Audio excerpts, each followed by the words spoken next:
Yes, les amis, bienvenue sur Versailles CFC pour une nouvelle vidéo Actu Foot de Chelsea. Également l'avant-match entre Chelsea et Hull City en FA Cup dans 24 heures. Avant de commencer, s'il vous plaît, abonnez-vous, likez et partagez également si le contenu vous a plu. Et on y va. Aujourd'hui, dans l'actu de Chelsea du 12 février 2026, le retour en forme de Cole Palmer devient une source d'inquiétude du côté de la Première Ligue. Donc, on va revenir sur les différents commentaires au sujet de la superstar de Chelsea.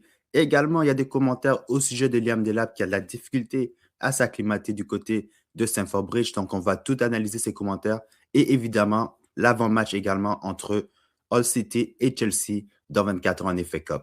On y va. Forcé d'admettre que depuis la finale de la Coupe du Monde des clubs, quand le Paris Saint-Germain où Palmer avait marqué 2 buts et délivré une passe décisive, une performance qui avait permis à Chelsea de battre les champions d'Europe, le Paris Saint-Germain, Cole Palmer a eu de la difficulté par la suite. Certains avançaient que Cole Palmer jouait avec une blessure et qu'il n'était pas à 100% et c'est pour ça qu'il ne performait pas. Mais on peut voir que petit à petit, Cole Palmer commence à retrouver son niveau.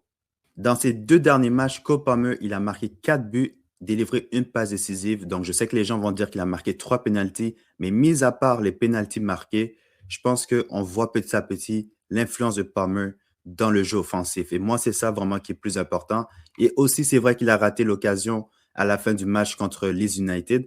Mais même à ça, comme je le dis, c'est une occasion que si tu redonnes à Palmer, plusieurs fois, il va le rentrer. Donc, je vais pas commencer à le juger par rapport à cette occasion-là manquée parce qu'il y a des grands joueurs aussi qui ont raté ce type d'occasion-là. Mais d'après moi, c'était quand même important de souligner le retour de forme de Cole Palmer. Parce que d'après moi, même malgré ces dernières statistiques où on voit qu'il a 8 contributions offensives dans les 6 derniers matchs, on voit que il n'est pas nécessairement encore à son top. Mais s'il est quand même capable d'avoir ces types de contributions offensives, c'est déjà de bon augure. Et c'est ce que Steven Gerrard aussi pense par rapport à ça. Il a dit le retour de Palmer est une source d'inquiétude majeure pour les autres équipes. C'est le genre de joueur qui ne se contente pas de marquer des buts, il change complètement la dynamique du match. Quand il est en forme, Chelsea se métamorphose. Et c'est exactement ce que moi j'ai remarqué. Il y a des matchs où tu vois Palmer, c'était vraiment un passager. Tu oublies même qu'il était sur le terrain. Mais récemment, tu vois qu'il est vraiment impliqué dans le jeu. Et je pense que le système de jeu de Rosseignor qui permet de le trouver rapidement au milieu de terrain, ça l'aide beaucoup. Et lui et puis Joao Pedro, si les deux sont capables d'avoir une certaine forme d'ici la fin de la saison, les gars, on va être très dangereux à jouer contre. Et ça, je ne parle même pas d'Esteva aussi. Donc, c'est de bon augure de revoir Cole Palmer performer de la sorte. Donc, dites-moi dans les commentaires, qu'est-ce que vous pensez des dernières performances de Cole Palmer? Prochaine nouvelle, donc Jason Cundy a donné son opinion sur Liam Delap. Pour ceux qui ne savent pas c'est qui Jason Cundy, c'est un ancien joueur de Chelsea qui travaille pour Talksport, qui est un podcast ou un média anglophone du moins. Il a dit, je suppose que Liam Delap pourrait être prêté, cela pourrait être une option pour lui. Il manque encore un peu de rythme, il n'a joué qu'une seule saison en Première Ligue et il a peut-être besoin de jouer toutes les semaines. Moi, je continue à croire que vraiment Liam Delap a fait une erreur de venir tout de suite à Chelsea. Il aurait dû vraiment passer par un club intermédiaire. Quand je parle de club intermédiaire, je parle d'un club peut-être comme Everton, un club comme Newcastle, ce type de club où tu sais qu'il va jouer à chaque semaine. Il n'aura pas le même type de pression que quand il joue dans un club comme Chelsea. Parce que lui, il est venu dans l'optique qu'il devait remplacer Nicolas Jackson. Nicolas Jackson, sa première saison à Chelsea, a quand même marqué 15 buts en Première Ligue sans aucun penalty. William Delap, il s'est blessé, il n'a pas eu vraiment l'opportunité de jouer beaucoup depuis sa blessure. Mais malgré ça, quand tu regardes ses performances, quand tu vois qu'est-ce qu'il apporte sur le terrain, c'est très difficile de voir comment il va durer à Chelsea avec ce style de jeu-là.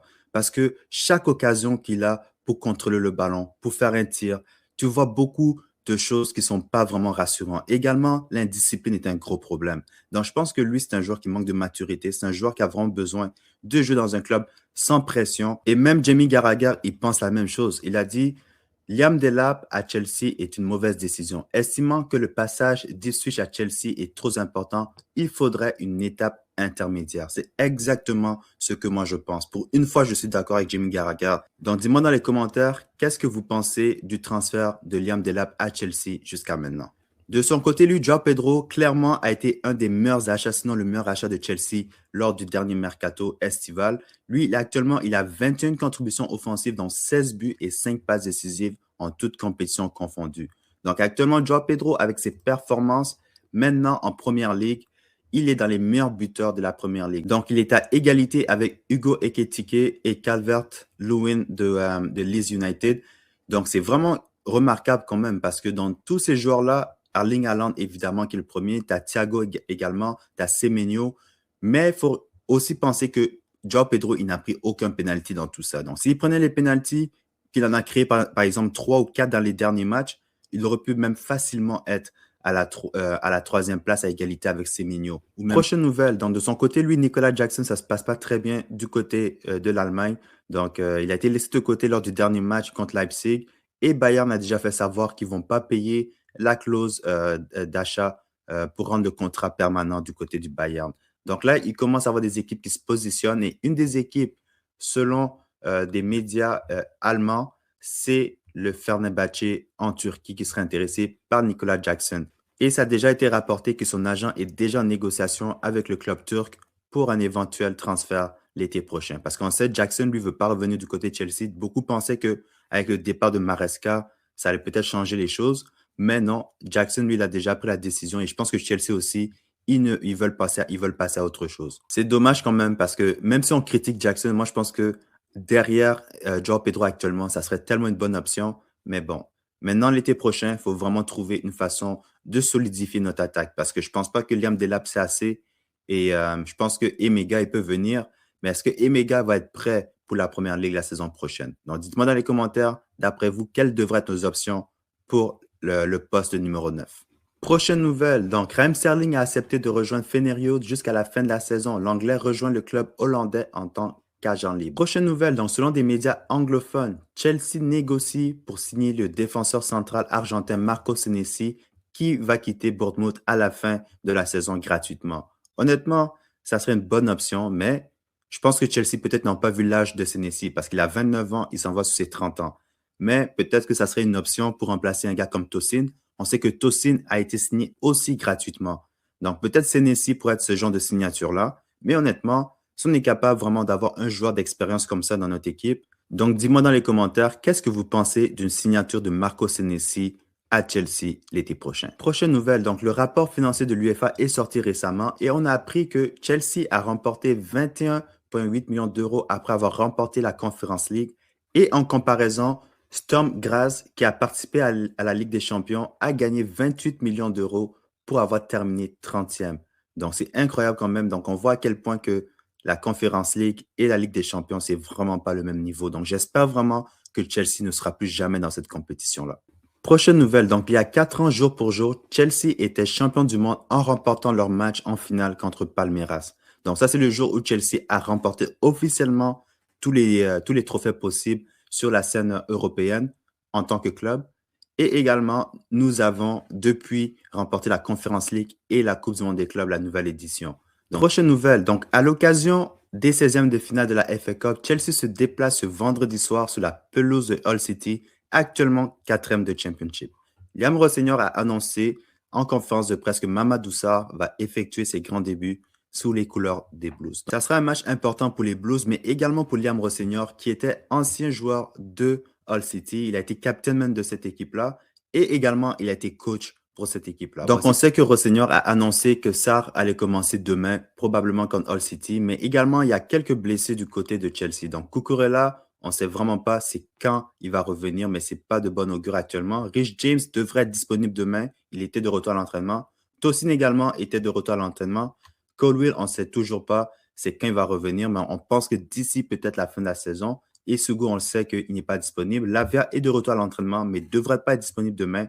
Jamie Gittens aussi, il est indisponible encore pour quelques mois ou quelques semaines. Et qu'est-ce qu'il aussi faut prendre en compte, c'est qu'on n'a pas de match après ça pendant 8 jours. Donc, ça va être l'opportunité pour beaucoup de joueurs de se reposer. Je sais que Caicedo actuellement, en première ligue, s'il prend 2 cartons jaunes, il pourrait être suspendu pour 2 matchs. Donc, voici le 11 de départ que moi, je pense que Rossignol va aligner demain contre Hull City. Donc, Jorgensen va dans les buts à la place de Sanchez. Je pense que c'est assez suffisant pour Jorgensen, surtout s'il est de retour de blessure parce qu'il était indisponible pendant quelques matchs. Mais je pense qu'il devrait être bon pour commencer demain. Si ce n'est pas le cas, Sanchez va commencer.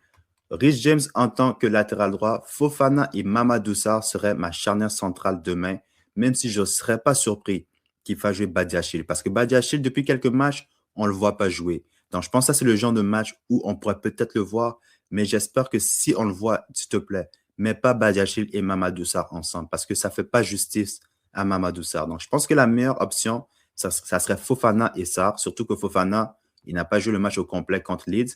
Donc, je pense que ça serait notre meilleure option contre Hull demain.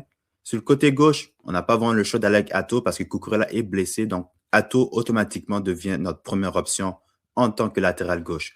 Les deux pivots, Caicedo et Santos, je ne veux pas briser ça. Je veux que Santos il continue à s'habituer. Caicedo, moi, comme je dis, le prochain match contre Burnley, je pense que peut-être c'est le match ou l'asseoir. Parce que s'il prend un carton jaune et il prend une note après, c'est 2 matchs de suspension. Donc, je pense que contre Hull City, c'est la meilleure option de commencer Caicedo et Santos. Sur le côté droit, je mets Neto, même si j'aimerais voir Estevo. Mais le dernier match, vu que Estevo a commencé et Neto était sur le banc, je pense que ça, c'est un match où on va voir Neto sur le côté droit. Fernandez, qui va être en tant que numéro 10. Garnacho, malheureusement, je pense que demain, ça va être le match où on va le voir commencer. Si ce n'est pas le cas, je serais très content, mais je pense que demain, on va voir Garnacho commencer. Ça m'inquiète de voir Garnacho et Neto ensemble sur le jeu. Et en tant que numéro 9, moi, j'irai avec Liam Delap, pas parce que je veux, mais c'est parce que c'est la seule option qu'on a. Et Joao Pedro, on ne peut pas l'utiliser à chaque match. Si demain, on est obligé d'utiliser Joao Pedro et Cole Palmer, ça veut dire que ce n'est pas une bonne nouvelle.